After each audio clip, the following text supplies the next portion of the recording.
Hello there, and welcome to the English Language Club. This is our weekly hangout, although a few weeks, for the last couple of weeks, we've had a slightly different schedule.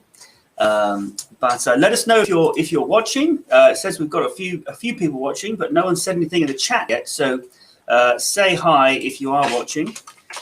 I've just said hi. Yes, I'm Colin Monroe, and this is Tony. Hello, Tony. How are you? I'm glad to be here. How are you? Yeah, not too bad, not too bad. I think we'll start getting a few more people joining us over time. So, but in the meantime, yeah, there was one question you said that we had left over from last time. From last time, or from was it from Discord? Discord? From Discord, yeah. From Discord, right? Yeah. Yeah. Which was that one? So Jack Darby asked, "What does touch wood mean?" So we were talking about these sort of superstitious sayings, and one of them is touch wood or knock on wood. Someone will say that after they say something positive, they're like, "Oh, my job's going really well. Knock on wood," or "Oh, I'm sure I passed my test. Touch wood." And it means it's a saying that you say after something positive, and basically it means that you're hoping your good luck doesn't break down, and it turns out to not be true. The origin of it is a little. There's debate. Some people will say, well, it comes from the days when people believed that the spirits of fairies or whatever lived on trees, and so they would knock on the trunks of trees to get the attention of the fairies. I don't really know if that's true, but either way, for a long time there was a superstition that if you said something positive out loud, then the spirits of the fairies would hear and they would make it not happen just to trick you. But that if you touched wood, or if you threw salt over your shoulder, or one of these other small little things, then you would be protected from the bad luck. So it makes sense, doesn't it? Not really. That's sarcasm. I mean, I'm sure it made sense at some point, but it hasn't. I don't know, in someone's belief system. But it's one of those weird things, because when people say touch wood or knock on wood, sometimes, I mean, I've heard some people say it who were genuinely superstitious, and they didn't like to say a good something that was going to happen out loud because they were afraid that it wouldn't come true. And then I've just known other people who basically use it as an idiom for unless something. I hope so. Yeah. Well, yeah, unless something changes, unless my job is going really well, knock on wood. Meaning, I hope it doesn't, nothing changes about that to make it no longer good. Yeah. And there's lots more of those kind of. I just wanted to quickly say hello to Amara. Yes.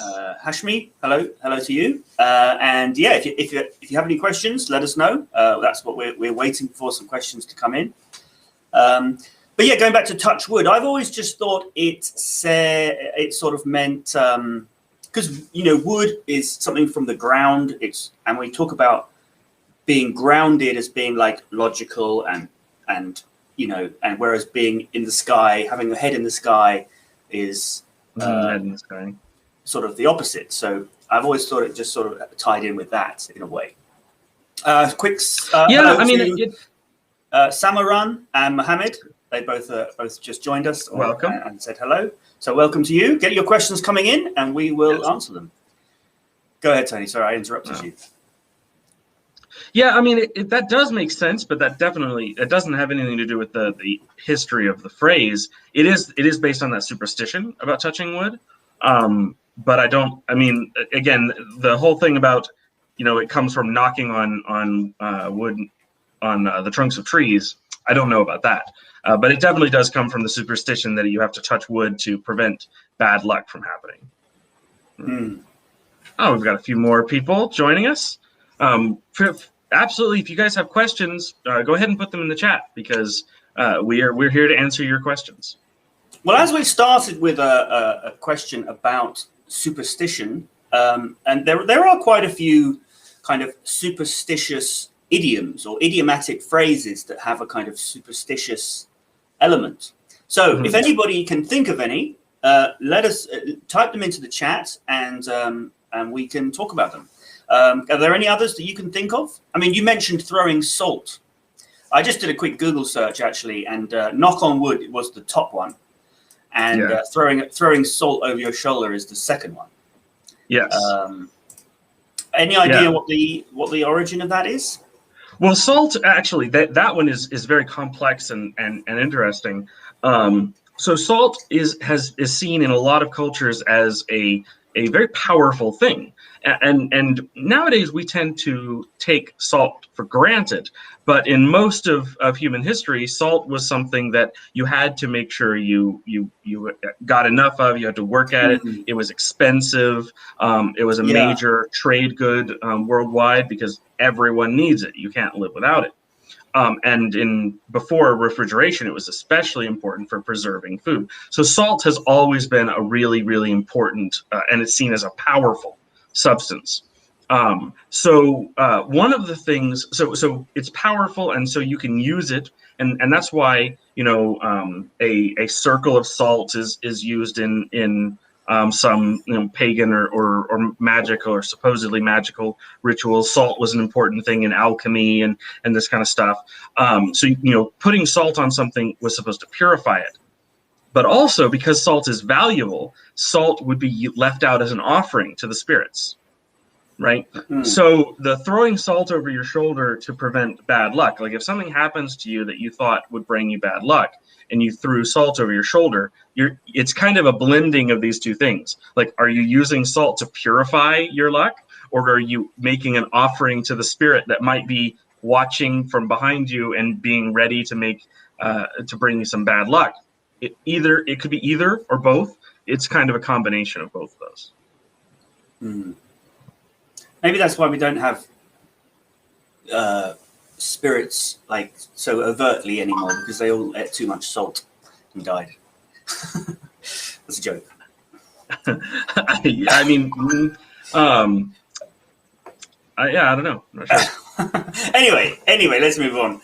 We've got a few more comments. So keep your comments coming in about superstitions. We have got one from Amara, but just before we get to that, just a quick hello to Ital Rawat and somebody who's got MJM from Iraq. Hello to you. Any questions? Get them coming in. Amara, no.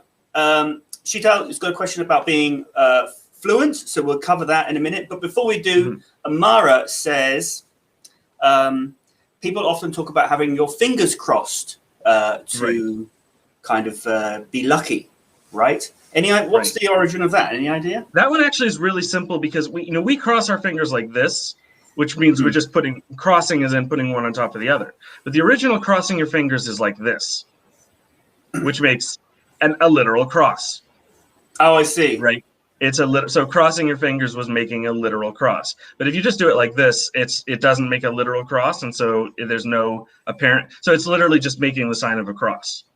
Right. And yes, it was used to protect you from any kind of bad luck or bad spirits or evil influences. It's the opposite of the evil eye.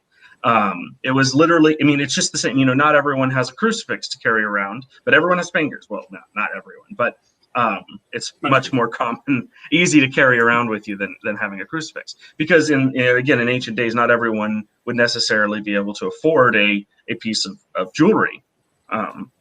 That kind of stuff. Yeah. Okay. Interesting. Yeah. Okay. So let's keep those questions coming in about superstitions and idiomatic expressions with a superstitious element. Keep them coming in. But in the meantime, we'll quickly talk about how can somebody become more fluent. Now, this is a very common question, and unfortunately, there's not really an easy answer.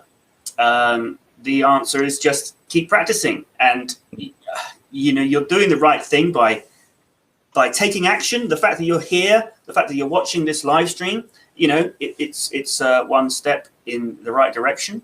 And yeah, you need to find people you can talk to who have a level preferably better than yours, maybe native speakers if possible. Tony and I have debated about whether you need to find native speakers, but I guess that's another topic. Well, again, and we talk about this a lot, that there are, online communities of people that are talking about not trying to learn English, not there to practice their English, but they're there to talk about some, whatever passion they have, right? And so, there's this free English speakers to talk with, to listen to, this kind of stuff. And so that can be a really, really handy thing. Plus, you're not working, you're enjoying some hobby of yours that you really like, playing online video games or discussing movies or whatever, right? But being fluent is all about, to me, I mean, I'm not saying that's the definition, but to me, what it's really about is about being understood and being able to easily communicate. Anything only becomes easy with practice, right? But it's a two-way practice. You have to practice, practicing communicating means speaking and listening to the response, and that kind of thing. So it doesn't come just by practicing saying words. It comes by practicing communicating, right? Although practicing saying your words will definitely help, because the better your pronunciation is, the smoother your pronunciation is, the easier it is to communicate. But ultimately, you do need to practice speaking or communicating, right, to be fluent. So, and a big part of that is listening as well as speaking, but fluency and responding. But I guess fluency generally refers to speaking or kind of expressing yourself fluidly without having to stop and think too much, right. And I guess there's a difference between fluency and accuracy. When I was when teaching English, I'm often in some lessons or some exercises, you're focusing on accuracy, and so you want people to get the grammatical structure right, the pronunciation right, whatever it is you're focusing on. But some of the times you're focusing on fluency. So you just want people to express themselves. You just want the students to practice expressing themselves, and you don't worry so much about if they make a few mistakes. So I think fluency is something you can practice in itself. It's not just about knowing the words and things. It's about practicing expressing yourself. And another thing you can do, something that I did when I was learning Spanish, is I sort of wrote down some information about myself, the kind of thing that I was going to say often. Right. And I kind of had that. I translated that and went through that with the teacher, so that I knew these expressions. I knew I was going to say a lot, and then I did say them a lot. But through doing that, I learned a lot of other things within that text that I'd learned that I could then use in other ways. And so sort of every time I got into a taxi, I'd have the same conversation with the driver. It's good practice, though. Yeah, it was good. Exactly. It was good practice. But doing that, it wasn't just I learned one thing to say. I learned a lot of other things. I learned a lot of phrases and grammar that I could use in other contexts, because I was learning it I was originally learning it within a context that was going to be useful to me and that applied to me. That helped me to remember it and learn it well. So yeah. And just skipping down a little bit, but Samaroon has a comment about this being a fluent speaker, right? For being a fluent speaker in English, the foremost step is to be a good listener along with practice, isn't it? And I think that part of the problem is that some people are not good at picking up on things by listening. I know this because I'm one of them. It's challenging for me to hear someone might say a word over and over and over, and I won't really always be able to pick up on how to pronounce it. I just don't have a good ear for these things. So for me, listening, like watching a movie in French and stuff, is really tough as like a a first step when I'm trying to learn things. I have to already be able to understand a lot about how the language works before I can really start listening. And so for some people, listening is not really that helpful for practicing their language skills. However, obviously, you can't communicate without being able to understand what the other person says. So listening is a really important skill. But I always, I would tell people, I'm not bad at learning languages, but that order for me is very different than it is for some people. So if you're trying to start learning a language by listening, if you see this as your first step, and it's not working for you, don't get discouraged. Yeah. You can definitely work on other things first. Obviously, you have to eventually be able to listen. So listening is an extremely important part. Some people I know that have learned English, for instance, just really by listening to music. They never really took that many classes. The main thing that they did is they just listened to a lot of music in English. And for them that works, that's great, but that's not going to work for everybody, right? Yeah. So listening is very important. I think maybe they said they do it just through listening to music, but actually they probably looked up the lyrics online and studied them and thought about it, and then and then went back to the music. It wasn't 100% just through listening to the music. No, exactly. Yeah, no, I definitely agree with that. And I think that, however, I think that process.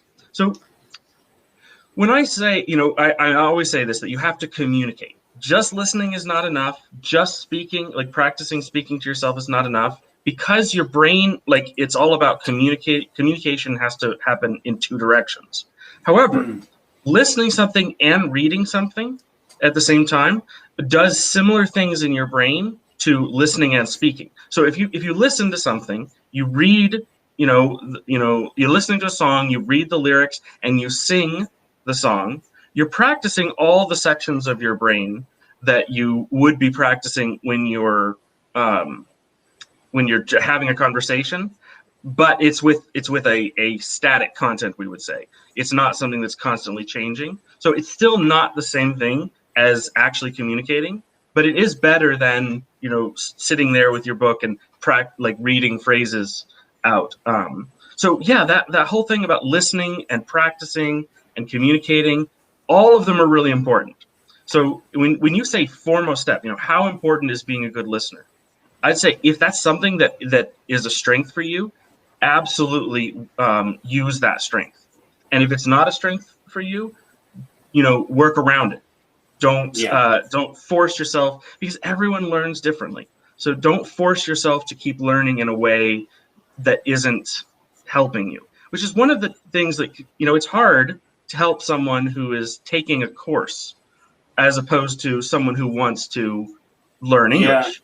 Because if you're learning English, it's all about figuring out what works for you, practicing the things that you need to practice.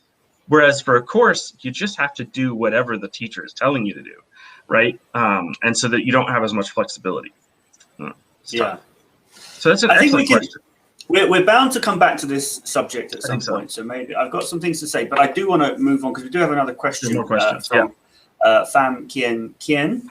But before I read that, I just want to say, keep your questions coming in. We did start with a bit of a theme of superstitious phrases and idiomatic phrases with the superstitious element, but we're taking questions on anything you want. So any questions, anything about learning English, maybe anything at all. But anything about learning English, let us know, and we'll try to answer. So just quickly, before we get to Pham Kien's question, I just want to say hi to MJ, I'm going to call you, from Iraq, a university student, also learning English, interested in mastering language. So I hope what we were talking about, fluency, helps you there. And Shiital Rawat again says, I want to one more. I want my vocabulary. Yeah, so they want to particularly work on vocabulary. So we'll get back to that. But before we do, let's talk about Pham Kien's question. Yes. So, how should I use the future perfect tense and the past perfect tense? So the perfect tenses. So yeah, they are. Everyone has problems with the perfect tenses because they are a little bit difficult to understand. Now, I'm not sure why you're asking about the future and the past because they're quite they're uncommon. Yeah. Well, but see, the thing, I think what the question is, like, the perfect is tricky. And then when you feel like you've got the perfect, really what you've learned is probably the present perfect. And then you have to use the future or past perfect. And you're like, well, it's not quite the same. And so that can be, the future perfect and past perfect can be challenging because they're not used very often. And they are, perfect is already hard. And then this is a little bit different from the way we're taught often the present perfect. Yeah. So Tony and I, for those of you who don't know, Tony and I have actually written a course which is called Inside English, which is focusing on tenses and trying to make them make sense. Our main goal was to sort of show the logic of the language, of the grammatical structure regarding tenses, because it's something that a lot of people think is complicated, and there's a lot of irregular verbs and things like that. And we wanted to show that yes, that's true, but behind that there's actually logic that does make sense, and it can be complicated, but it's logical. So once you know how it works, you can always figure things out. Let's go back to Fam's question. And so what is the perfect tense? Well, there are three types of action. You've got the continuous, and then the perfect, and the simple. So the continuous means that something is in progress at the time you're talking about, whether that's past, present, or future. And perfect means that the thing has finished at the time you're talking about. So it must have happened before. So this is why present, so let's take the present perfect, for example. This means that you're talking about something that happened before the time you're talking about. I'll give you an example. I have lost my keys. So I'm talking about now. I'm in my current state is that I've lost my keys. I don't know where they are. But actually losing them must have happened before.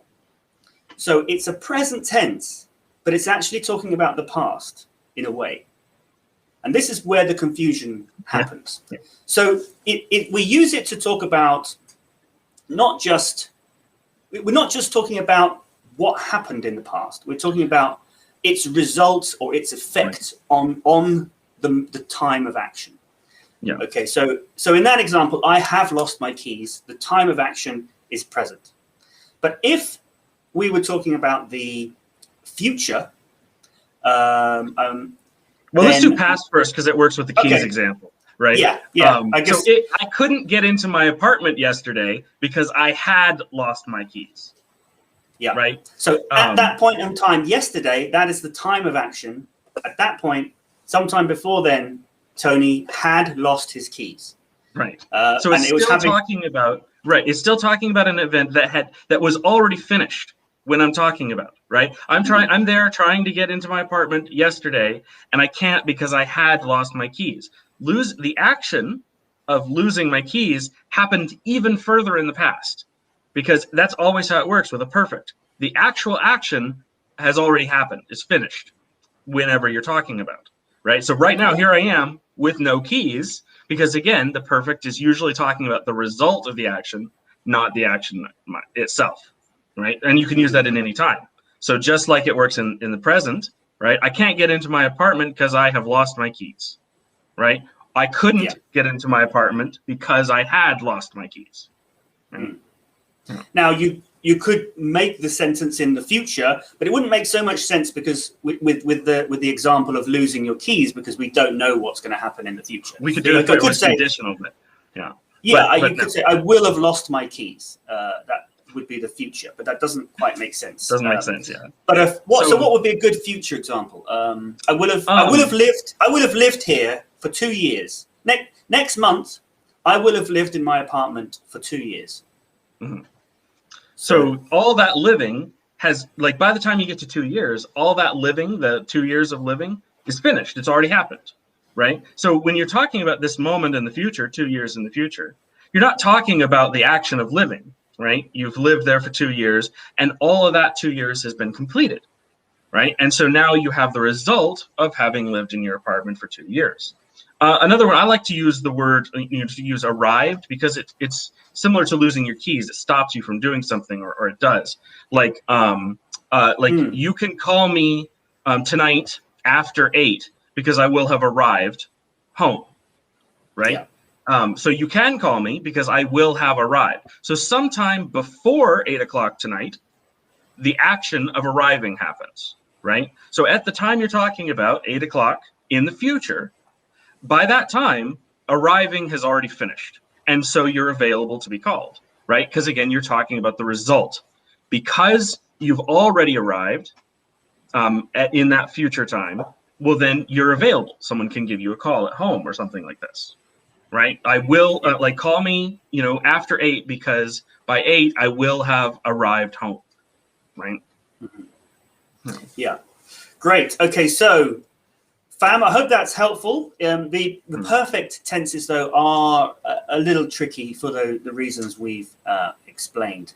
But I hope that is helpful. Go ahead, Tony. Well, the reason they're tricky partially is because I think that we see them as this very separate, different thing. But again, if you understand, what is just the perfect part of it mean, and how does it fit into all the other tenses, we think it makes a lot more sense. Which is why we have the course. The course has a lot more examples, and it goes through all the tenses in kind of groups, understanding how they work together. And we talk about fluency. To me, a lot of fluency is about confidence, knowing what you're going to say and being able to say it quickly without having to kind of work out, oh, is this right? This kind of stuff. And to me, like understanding how the tenses work together and what they really mean just really improves your confidence in knowing you're using the right tense and knowing that you're using it correctly. And therefore, it allows you to speak more confidently, more quickly, more fluently. Right? Yeah. Yeah, so if you are interested in checking out the course, it's called Inside English. If you go to the website, I'll just bring up this link here.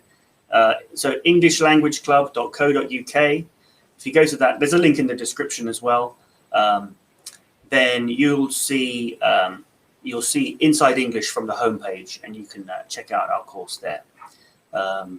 So yeah, hope you find that helpful. Let's see, we've got some more questions coming in.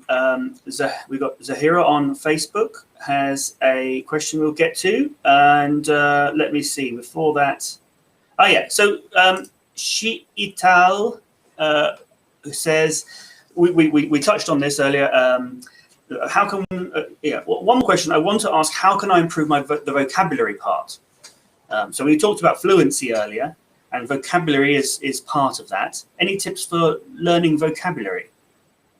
I mean, you can learn vocabulary in one of two ways. You can memorize words, or you can read and listen and communicate a lot and learn words from what you're picking up.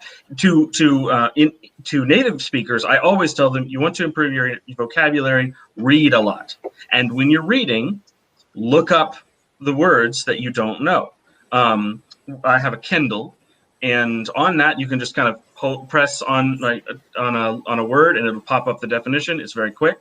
And then you just continue on with reading. And it's fantastic, because even I run across words that I'm like, I'm not really sure I know what that means. Or the other day, I ran across a word I had literally never seen before. I mean, I have, because I had actually read that book before. But I did not know, I had never heard that word. It was iatrogenic, which means it's an illness relating to medical treatment. So if they give you medical treatment and it happens, like they cause a problem, then that's an iatrogenic disease. So I did not know that word, but it literally took a second to, press on the word, and now I knew that word, right? So it makes it more memorable when it was part of something you were reading, right? So yeah, there's lots of different ways. Yeah, and another thing, we touched on this with fluency and finding groups or people that are relevant to you. It doesn't have to be learning English groups or learning English YouTube channels. You know, find things that are relevant to you and to your interests. If you like flower pressing, then you can find a YouTube channel that's all about flower pressing. If you like a certain computer game, you'll find YouTube channels or Discord groups that are about that computer game, and there you will find vocabulary that is relevant to you, that you're likely to use, and therefore it's going to stick.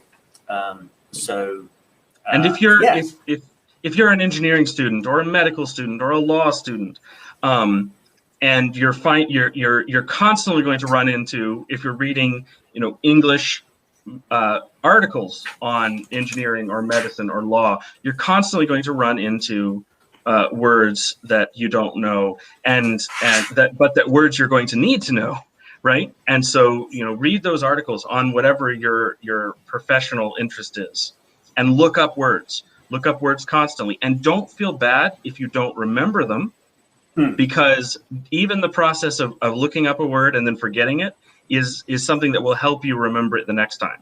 If you want to keep a list, that's fine, but eventually, if you're doing it right, your list is going to be thousands of words, right?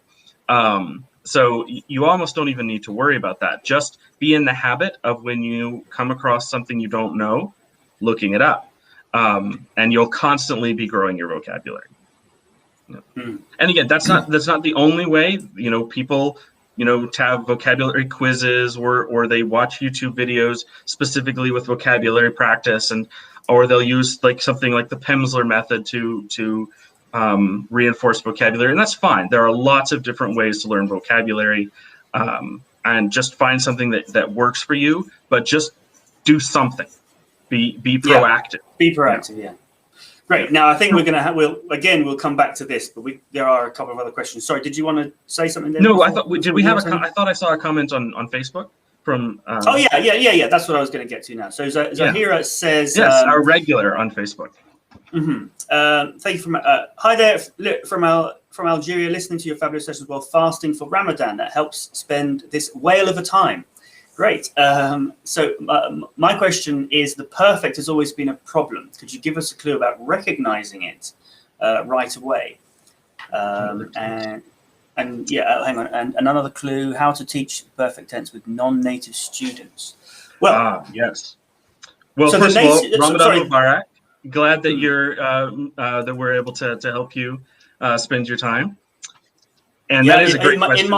In my other job, I have a lot of friends who are also doing Ramadan at the moment, and at a certain point of the night, they all bring out dates and start eating dates. Apparently, that's a good traditional food to break fast. To break your fast, yeah. Yeah. So yes, well, the way to identify the perfect tense is the auxiliary verb. Any tense, in fact. Any continuous tense will have the auxiliary verb to be, whether it's past, present, or future. So is, are, or am, right? Or is, are, am, were, right? Yeah. And then so have is the auxiliary verb for the perfect tenses. So in the present, it's have, I have, or it might be I've in the contracted form. The apostrophe VE. Or in the past, it would be I had. So I had lived. And then future would just have apostrophe D. Yeah. Apostrophe D for had. Yeah. I'd done it already. Yeah.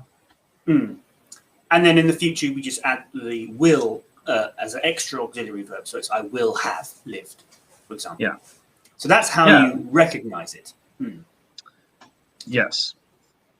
And the other part was about teaching non-native students. Well, yeah. So, I mean, our course that we've written, what we thought there was a need for is to kind of simplify the tenses and make it make sense. What I found with textbooks is that they touch on a tense, whether it's whatever tense, past tense, continuous tenses, whatever, and they always very quickly get into all the exceptions and the irregular verbs and things like that, without getting to the heart of how things actually work, and what it actually means.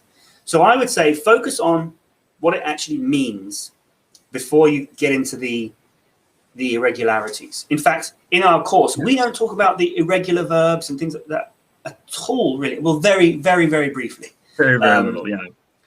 It's all about how it does make sense. You know, I think Exactly. there's no point in learning how it doesn't make sense until you've learned how it does make sense. And I think that this is a problem. I think students often start learning all the irregularities before they've learned the actual core, and that's why people think things are really complicated. So yeah, let us know if that's helpful, Zahida, and yeah. So let's move on.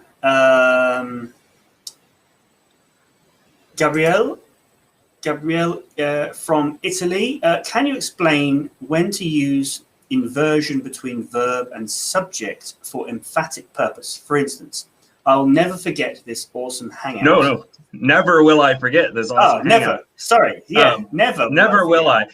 And I mean the short kind of glib answer to this is don't. It's far rarer than you might think it is.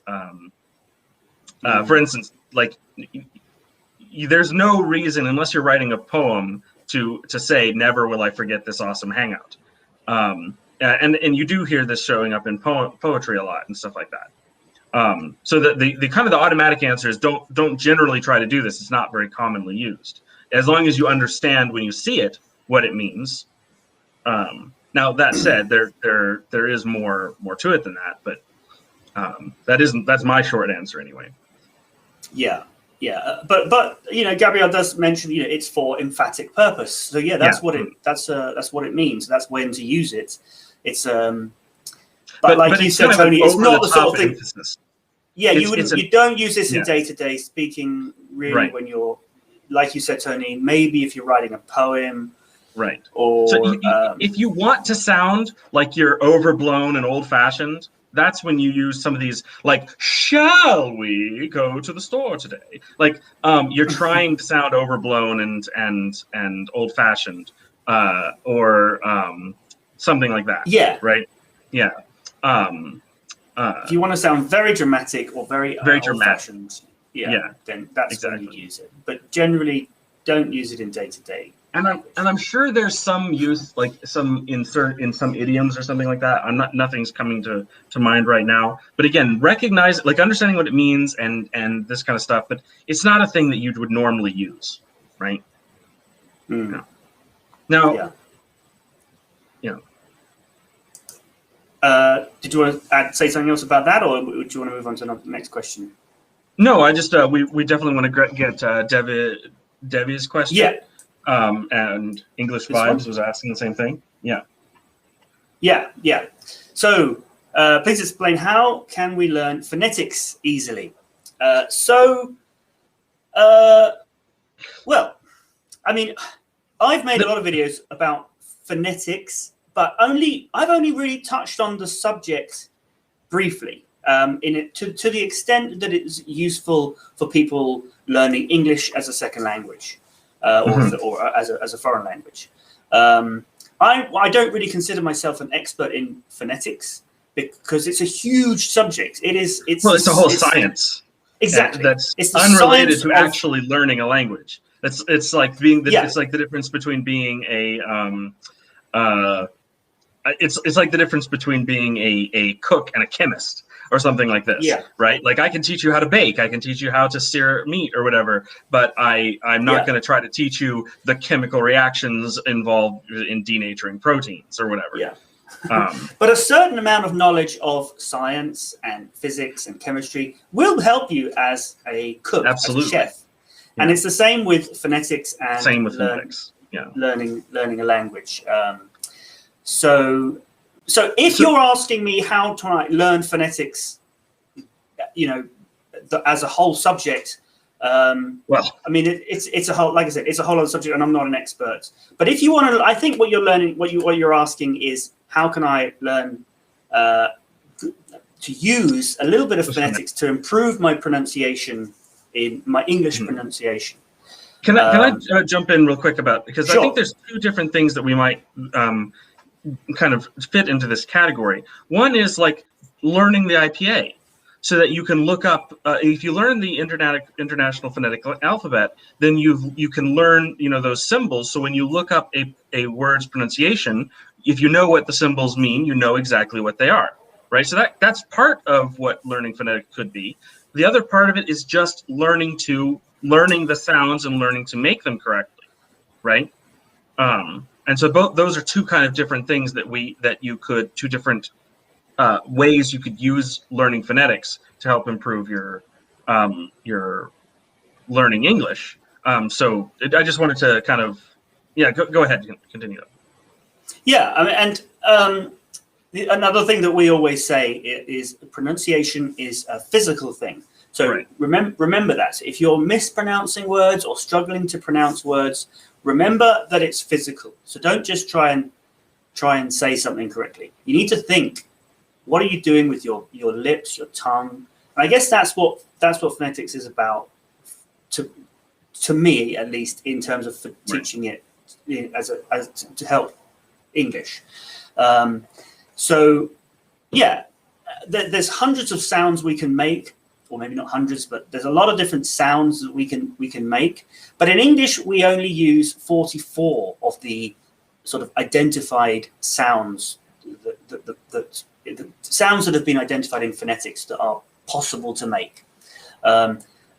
There's only 44 that we use when we speak English.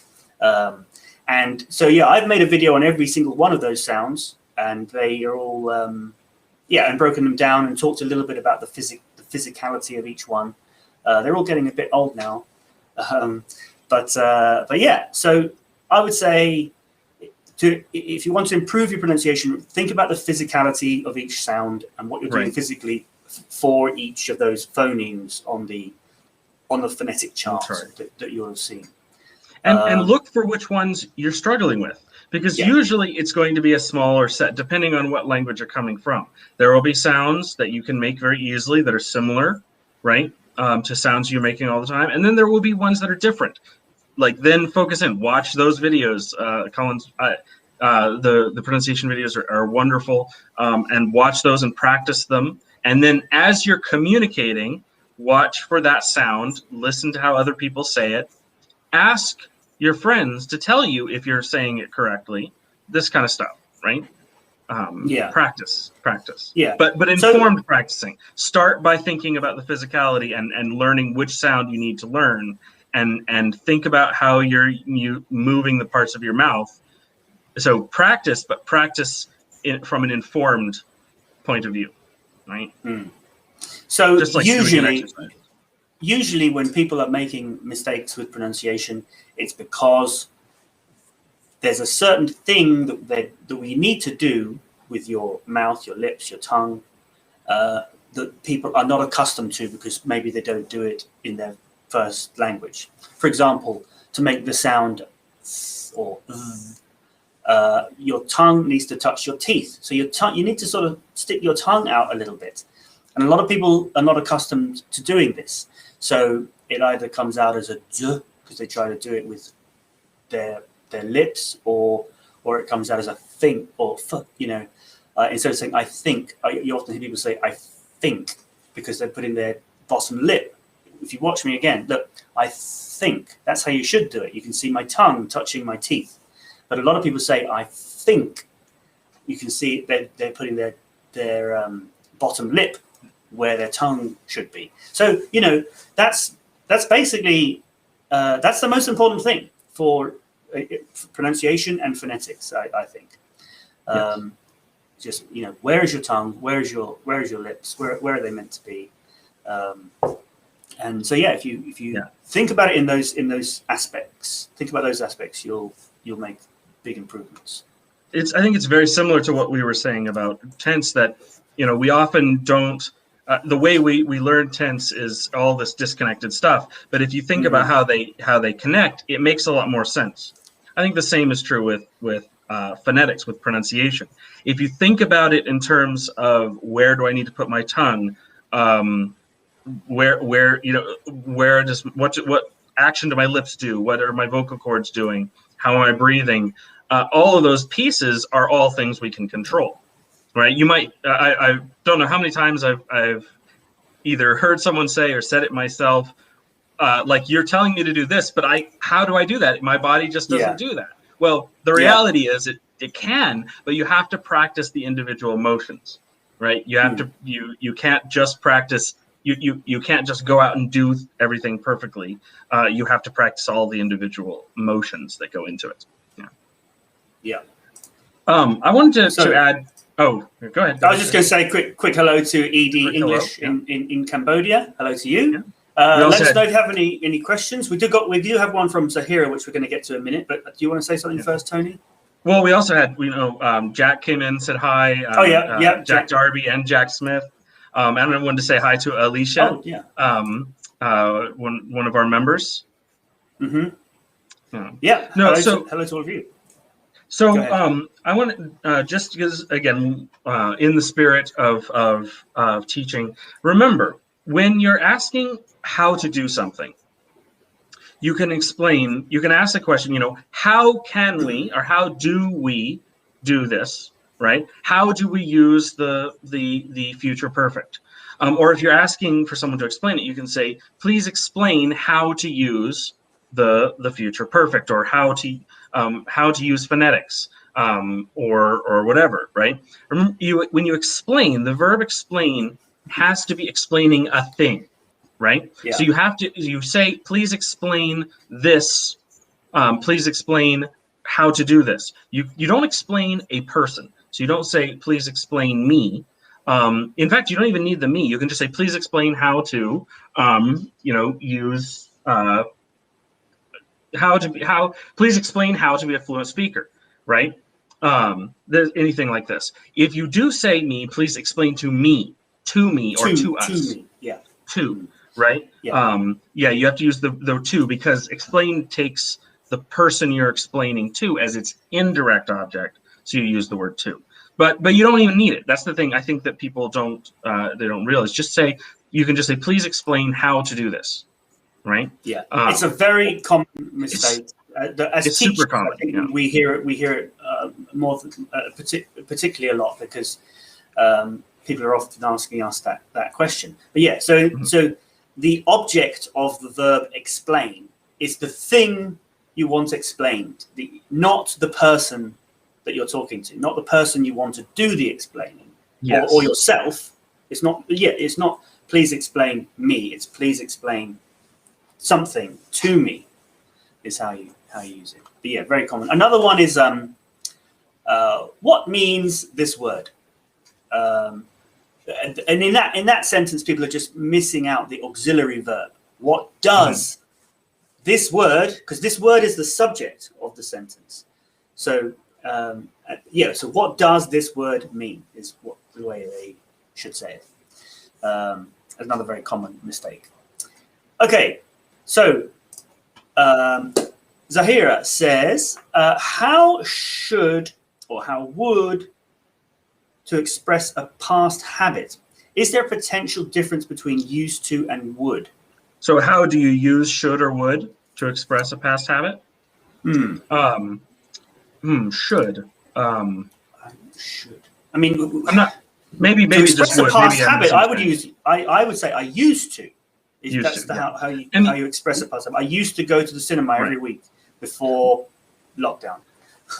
Would is I think it is definitely valid, and people say she would go to the grocery store every Tuesday. It's I'm not sure if it's a little bit older, if it's not as commonly used anymore, or what. But I do think used to is by far the more typical way to say this, I think. Yeah. But it's not. It is still used. Would it is but like I said, used to is far more common. But last year I would go to the cinema every week, or maybe and there's it's a reason for that. That has to do with the history of the language. Like would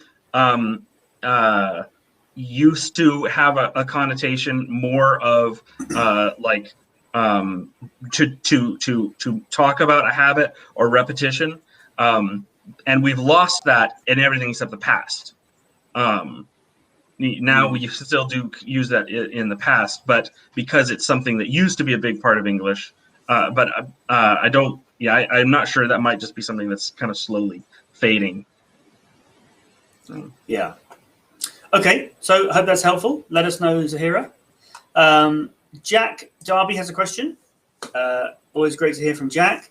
Yes. Writing in general is harder. Anything about a topic. It's difficult. It's harder. Okay. It's difficult than I thought it would be. Is it because I don't know enough about a topic? I'm not sure. I mean, it is the case that the number one indicator of how well you will be able to write or read about a subject is how much other information you know about the subject. I have a rule that if I want to teach about something, I want to know 10 times as much about it than what I'm going to say. It's not about specific numbers or anything like that, but just I always want to know more about something than what I'm going to talk about. So when I do research for something, I research way more stuff than I'm actually going to write about, because then it makes it, for me, it makes it a lot easier to write about it. There's also the problem, though, that sometimes if you might be trying to say too much. It might not just be about, how difficult it is to say, but you're trying to fit too many things into an essay or into something. And so narrowing down your focus is usually a good idea. Start by narrowing your focus, and if you realize you can't write enough, then maybe expand it. But it's always a good idea to narrow your focus on whatever topic you're given. Narrow it down into something that is manageable, and also put your own little twist on it. I find really helps. If you're given a topic, write about the Paris Agreement, some kind of a climate change initiative. Put your own twist on it. Think, what would be interesting to, should I, how has this initiative affected my family, or how has this initiative affected fishermen, or whatever. Pick some little interesting little twist to make it yours, to make it kind of your ownership and something more interesting to you. And planning is always important. You don't need to necessarily write anything down, but as long as you know, okay, I'm going to start with this and this, and have kind of bullet points in your mind, which you then flesh out, but stay focused on those points. Absolutely, yeah, and have a logic to the order of the points. Great. Okay, so we've probably got time for one or two more questions if they come in. I think we actually missed a question at the beginning. Oh, did we? From Muhammad Adel. Did we answer the difference between fact and information? No, we didn't. I remember that. Oh, Muhammad, I hope you're still watching. We completely got sidetracked with all of our fingers crossed and salt over the shoulder. All of our superstitions, All of our superstitions. Okay, so Muhammad asks the difference between fact and fiction. Sorry, fact and information in English. That would have been easier. The difference between that would have been easier. But fact and fiction is a common expression because they're complete opposites, so that would be easier. Right. But fact and information, they're very similar. So there's actually two ways to look at this. The simplest would be that information is any piece of knowledge that you could get, whether it's true or not. Is all information. If I say, I like mushrooms, that's information about me, but people would say, well, it's an opinion, not a fact. You like it. Exactly, and that's where the fact that I like it is you could say that's a fact, but regardless, it is information about me, right? It might change though, right? You wouldn't want to necessarily build a rational argument around it, because it is just an opinion that I have. I think mushrooms are great, right? So a fact is something that is verifiably true or false, right? If someone has a fact and you can prove that it's false, well, then it's either a false fact or it's not a fact anymore, depending on how you describe it. But something has to be testable. It has to be verifiable in order to talk about it as a fact, right? Whereas there's lots of information in the world that isn't solidly true or false, or it's constantly changing, or it's just kind of there, that isn't really a fact, right? Yeah. Yeah. Okay. Yeah. So, No. Good question, Mohammed. Sorry we missed that earlier. I hope you are still watching. So yeah, we talked about a lot about Inside English, our course that's available on the website. So yeah, check that out if you're interested in having a better understanding of tenses and making sense of tense. Yeah, you can follow us on Facebook, and we're also on Twitter and Instagram. And then there's the Discord server as well. Jack is often commenting on the Discord. It's a great way if you think of some questions during the week when we're not live. You can go and drop them in the Discord, and we can start. We often start off with those questions before we get other questions coming in.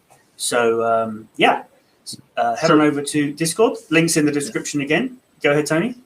Well, Jack, we talked about knock on wood or touch wood and other superstitious sayings right at the beginning of this video. So if you missed it, I'm not sure if watch it. Not sure if Jack was here for that, but that was one of that question was from Jack Darby.